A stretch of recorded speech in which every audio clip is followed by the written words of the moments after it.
በትላንትናው ዕለት በደቡብ ኢትዮጵያ ክልል አሪ ዞን ጂንካ አጠቃላይ ሆስፒታል ሄሞራጂክ ፌቨር በተሰኘ ድንገተኛ ወረርሽኝ ቁጥራቸው በውል ያልታወቀ ሰዎች መሞታቸውን እንዲሁም በርካቶች በቫይረሱ መጠቃታቸውን ተከትሎ ጤና ሚኒስቴር መግለጫ ማውጣቱ ይታወቃል። ይህንን ተከትሎ ቫይረሱ አሁን ያለበትን ሁኔታ፣ የበሽታው ምልክቶችና የመከላከያ መንገዶቹን እንዲሁም በቫይረሱ ሕይወታቸውን ያጡ ዜጎች ቁጥርን አስመልክቶ በዝርዝር ዘገባችን ላይ የምናስደምጣችሁ ሲሆን በሌላኛው መረጃችን ደግሞ በሀገራችን ኢትዮጵያ ከዕለት ወደ ዕለት የምንሰማቸው መረጃዎች ጆሮን ጭው ማድረግ እንዲሁም ልብን ማረድ ከጀመሩ ጥቂት የማይባሉ ጊዜያት ተቆጥረዋል። በአማራ ክልል ደቡብ ጎንደር ዞን ወረታ ከተማ በአንዲት እናት መኖሪያ ግቢ ውስጥ ተከራይ መስሎ በመግባትና አካባቢውን በማጥናት የዓለምን ሚስጥር ገና በቅጡ ያልተረዳ ጨቅላ ሕፃን አግቶ በመውሰድ ለእናት ያላሰበችውንና ያልጠበቀችውን መርዶ ያረዳታል። በመቀጠልም ልጅሽን በሕይወት ማግኘት ከፈለግሽ 1 ሚሊዮን ብር እንድታመጪ ሲል እናትየውን ክፉኛ ያስጨንቃታል። እናትየውም በቻለችው አቅም ሁሉ ገንዘቡን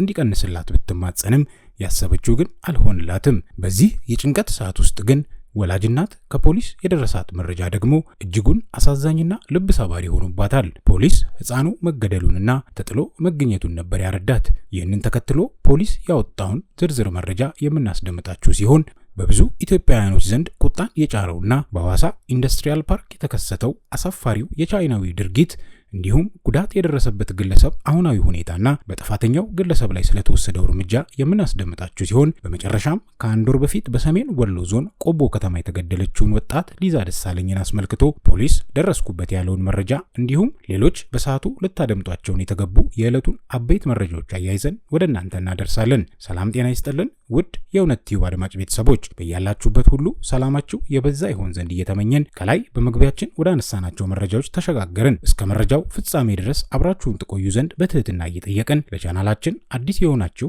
ቻናላችንን ሰብስክራይብ በማድረግና እንዲሁም የደውል ምልክቷን በመጫን ቤተሰብ እንድትሆኑ እየጋበዝን ወደ መረጃዎቻችን ተሸጋገርን። ቀዳሚ ወዳደረግነው ዘገባችን ስናልፍ በጂንካ አጠቃላይ ሆስፒታል ባልታወቀ በሽታ የሰዎች ሕይወት እየተቀጠፈ መሆኑ ይታወቃል።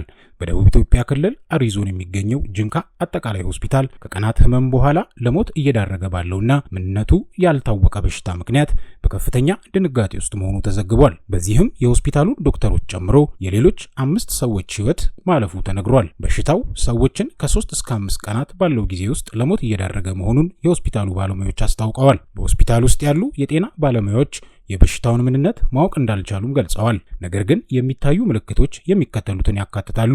ከትኩሳት ጋር ተመሳሳይ ምልክቶች፣ ከዚያም ከፍተኛ የደም መፍሰስ፣ በመጨረሻም የሰውነት አካላትና እንቅስቃሴን መክታት ወይም ስራ መስራት አለመቻል ሲሆን በሆስፒታሉና በጂንካ ከተማ ውስጥ ከፍተኛ መረበሽና ድንጋጤ ነግሷል። የጤና ባለሙያዎቹ ለክልሉ መንግስት ሪፖርት መደረጉን ገልጸው ተገቢውን ትኩረትና አፋጣኝ ምላሽ ባለማግኘታቸው በስጋት ውስጥ መሆናቸውን አሳስበዋል። ባለሙያዎቹ ለፌዴራሉ መንግስትና ለጤና ጥበቃ ሚኒስቴር አፋጣኝ ምላሽ እንዲሰጣቸውና ለችግሩ ድምፅ እንዲሆኑላቸው አጥብቀው ተማጽነዋል። ይህንን ተከትሎም የጤና ሚኒስቴር የሚከተሉትን የጥንቃቄ መርሆች አስተላልፈዋል። ይህ በሽታ በቫይረስ የሚከሰት ከባድ የበሽታ ቡድን ነው። በሽታው በመሰረቱ የደም መፍሰስን ወይም የደም መርጋትን በሰውነት ውስጥ የሚያመጣ ሲሆን በርካታ የሰውነት አካላትን በማጥቃትና በሰውነት ውስጥ ያሉ የደም ስሮችን የሚጎዳ በተለያዩ ቫይረሶች የሚመጣ በሽታ ነው። የበሽታው መንስኤና የቫይረሱ አይነት ኢቦላ ኤንድ ሪፍት ቫሊ ፌቨር እንዲሁም የሎው ፌቨር ተብሎ የሚከፈል ሲሆን እንደ ኢቦላ ቫይረስ፣ ደንጉና የሎው ፌቨር የተባሉ ቫይረሶች የበሽታው መንስኤ ሲሆኑ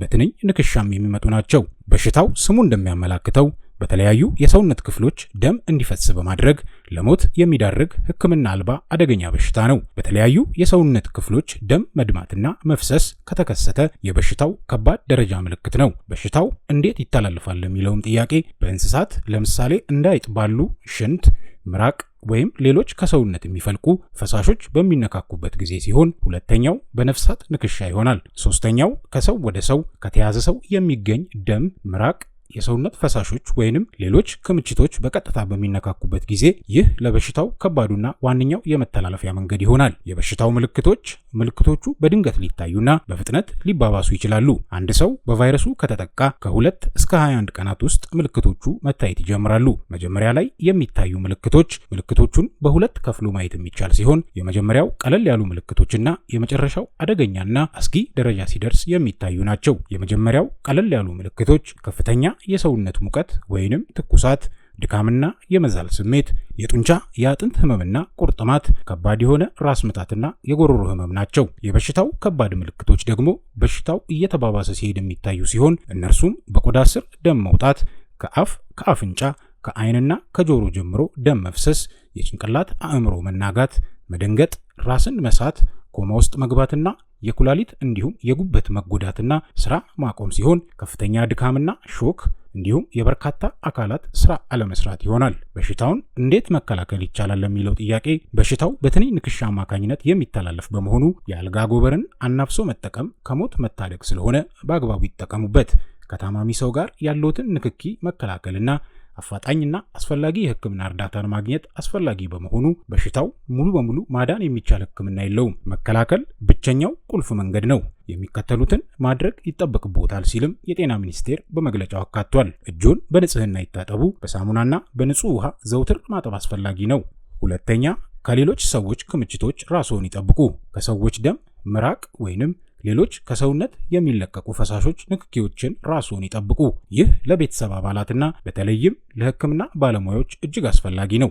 ብዙ የህክምናና የጤና ባለሙያዎች ህይወታቸውን ያጡበት ወረርሽኝ ነው። ከእንስሳት ይራቁ። አይጦችንና ሌሎች እንስሳቶችንም ከቤቶ አርቀው ያቆዩ። የሚታወቁ የእንስሳት ክምችቶች ባሉበት ስፍራ ጥንቃቄ አይለዮት። ከነፍሳት ይጠበቁ። አጎበርን መጠቀም ይህን በሽታ ለመግታትና ለመቆጣጠር መከላከያ መንገዶቹ ላይ ማተኮሩ ይመከራል። ወደ ቀጣዩ መረጃችን ስንሸጋገር በሐዋሳ ኢንዱስትሪያል ፓርክ ልዩ የኢኮኖሚ ዞን ውስጥ በሚገኘው ቶዮ ሶላር ካምፓኒ ውስጥ የሚሰሩ ሰራተኞች በቻይና አለቆቻቸው ድብደባና ጥቃት የደረሰባቸው እንደሆነ ስለ ጉዳዩ ደጋግመን ብንመለከትም የሚሰማን አጥተናል ሲሉ የፋብሪካው ሰራተኞች ተናግረዋል። ይህ የምታዩት ወጣት በአንድ ቻይናዊ ራሱን እስኪስት ድረስ ድብደባ የተፈጸመበት ሲሆን ተደብዳቢው የፋብሪካው ሰራተኛ የሕክምና እርዳታ ለማግኘት ወደ ሆስፒታል ተወስዷል። ሰራተኞቹ እንደሚሉት ስህተት መስሎ ከታያቸው ኃላፊዎቹ ወደ ድብደባ ነው የሚገቡት ብለዋል። ስድቡ ለጉድ ነው። ከዛ ከድብደባ በኋላ ለሰው ኃይል ልከው ቢፈልጉ ከስራ ያስባርራሉ ወይንም ገንዘብ ያስከፍላሉ ሲሉ ተበዳዮች ተናግረዋል። ማናጅመንት ላይ ያሉ ሰራተኞች ስራ አይገቡም። አንድ ትልቅ ኢንተርናሽናል የሆነ ድርጅት ያለ ሰው ሀብትና ያለ አስተዳደር ስራ ሊሰራ ይችላልን? ሰው ሀብት ላይ ያሉ ሰዎች የራሳቸውን ፍላጎት ብቻ ነው የሚያስጠብቁት። ምሽት 2 ሰዓት ገብተን ጠዋት 2 ሰዓት ነው የምንወጣው። ምግብ ተበላሸ ሲባል ደማቸው ነው የሚፈላው። ድርጅቱ የበጀት ሙሉ ለሙሉ አሰራሩን ቀይሯል። ቁርስ ራሱ ቀይ ወጥ ነበረ።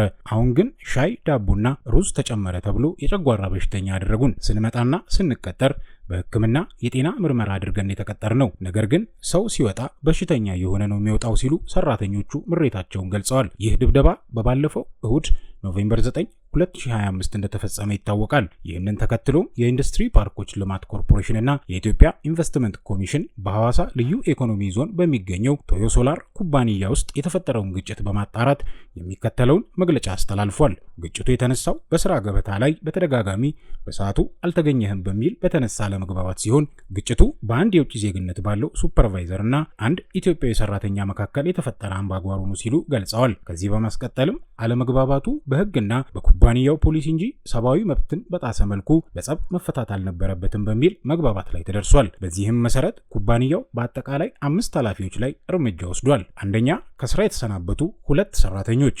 ድብደባውን የፈጸመው የውጭ ዜጋ ሰራተኛ የድርጅቱን የሥነ ምግባር መመሪያ ባለማክበር ምክንያት ወዲያውኑ ከስራ ተሰናብቷል። ጉዳዩን የሚመለከተው የኩባንያው የሥራ ኃላፊ ድርጊቱ በተፈጸመበት ወቅት ተገቢውን አስተዳደራዊ ክትትልና እርምጃ ባለመውሰዱ ምክንያት ከስራ ተሰናብቷል። ሁለተኛ፣ የጽሑፍ ማስጠንቀቂያ የተሰጣቸው 3 ሰራተኞች። ተጨማሪ 3 መካከለኛ ደረጃ ስራ አስኪያጆች ኃላፊነታቸውን በአግባቡ ባለመወጣታቸው ከባድ የጽሑፍ ማስጠንቀቂያ ተሰጥቷቸዋል። እንደዚህ አይነት ችግሮች እንዳይደገሙ ለመከላከል ለኩባንያው ሰራተኞችና አመራሮች ቀጣይነት ያለው ስልጠና የሚሰጥ ይሆናል። ወደ ተከታዩ መረጃችን ስንሸጋገር በአማራ ክልል በደቡብ ወሎ ዞን አስተዳደር ደሴ ከተማ ነዋሪ የነበረችው ተማሪ ሊዛ ደሳለኝ ላይ የግድያ ወንጀል በመፈጸም የተጠረጠረው ግለሰብ በቁጥጥር ስር መዋሉን የከተማዋ ፖሊስ መምሪያ አስታወቀ። የከተማዋ ፖሊስ መምሪያ አዛዥ ኮማንደር ጥላሁን ታደሰ ተማሪ ሊዛ ደሳለኝ መስከረም 28 ቀን 2018 ዓ.ም ምሽት ላይ ተገድላ መገኘቷን አስታውቋል። የተፈጸመውን የወንጀል ድርጊት ተከትሎ ፖሊስ የምርመራ ቡድን ተደራጅቶ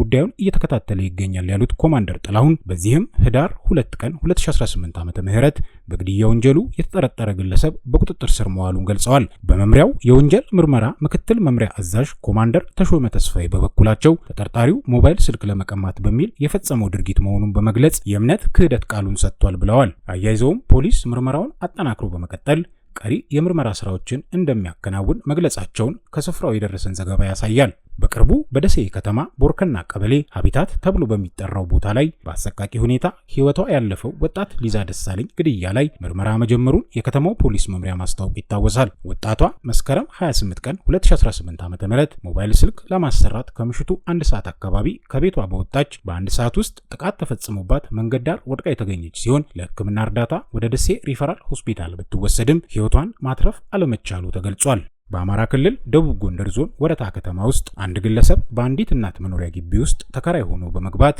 ከላይ የምታዩትን ሕፃን የአከራይን ልጅ በማገት ይሰወራል። በኋላ ለእናቱ ደውሎ ከ1 ሚሊዮን ብር በላይ ገንዘብ እንድታመጣ ይጠይቃታል። እናትየውም ገንዘቡ ብዙ ነው፣ ይህን ያክል ገንዘብ የለኝም፣ ቀንስልኝ ብትለውም ፍቃደኛ አልሆነም። እናትም በማስከተል እሺ ቤቱ የአባቴ ቢሆንም ሰርቼ እከፍለዋለሁ፣ እስክሸጥ ድረስ ታገሰኝ በማለት ትማጸናለች። በዚህ አሳሳቢ ሁኔታ ውስጥ እያሉ ግን ልጁ ተገድሎና ተጥሎ መገኘቱ የተሰማ መሆኑን ከስፍራው የደረሰን መረጃ ያሳያል። ፖሊስ እንደሚያውቀው ደግሞ የጠፋውን ልጅ በመፈለግ ላይ እንደነበረ ሲሆን ልጇ የጠፋባት እናትም ወደ ስፍራው ስትሄድ ከሞተ የሰነበተ የልጇን አስክሬን ታገኛለች። ከቅርብ ጊዜ ወዲህ ይህ አይነት አደገኛ ልምምድ በተደጋጋሚ እያየንና እየሰማን እንገኛለን። ስለሆነም ማንኛውም አከራይ ቤቱን ሲያከራይ የተከራይን ሙሉ መረጃ ቢይዝ መልካም ነው እያልን ለሕፃኑ እናትና ለመላ ቤተሰቦቹ መጽናናትን እየተመኘን ለሟች ሕፃን ፍትህ ለማለት እንወዳለን። ውድ የእውነት ቲዩብ አድማጭ ቤተሰቦች ለዛሬ ያዘጋጀንላችሁ መረጃዎቻችን ይህን ይመስል ነበር። በቀጣይ በሌሎች መረጃዎች እስከምንገናኝ በያላችሁበት ሁሉ ሰላማችሁ የበዛ ይሁን ዘንድ እየተመኘን ተሰነባበትን። መልካም ቆይታ።